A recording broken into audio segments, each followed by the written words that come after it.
அஸ்ஸலாமு அலைக்கும் சொந்தங்களே, இன்னைக்கு நாம பார்க்க போற 99 அல்லாஹ்வின் அழகிய பேர்கள் சீரீஸ்ல 25வது பெயர் தெரிஞ்சுக்க லைக் பண்ணுங்க, ஷேர் பண்ணுங்க, சப்ஸ்கிரைப் பண்ணுங்க. வாங்க பாப்போம். அல் மூதில் பேரோட அர்த்தம் தெரிஞ்சுக்கலாம் வாங்க. அல்லாஹ் ஒருவர் விரும்பினால் யாரையும் இழிவுபடுத்த வல்லவர் என்று பொருள். யார் தனக்கு அறிவு பொருளாதாரம் மூலம் இருமாப்புடன் நடக்கின்றார்களோ அவர்களை கீழ்த்தரமாக ஆக்குகின்றார். அவரது விருப்பமின்றி யாரும் மதிக்கப்பட முடியாது அல்லது உயர்வு பெற முடியாது.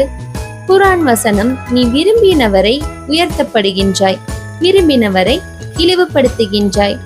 ஆலு இம்ரான் 3வது அதிகாரம் 26வது வசனம்.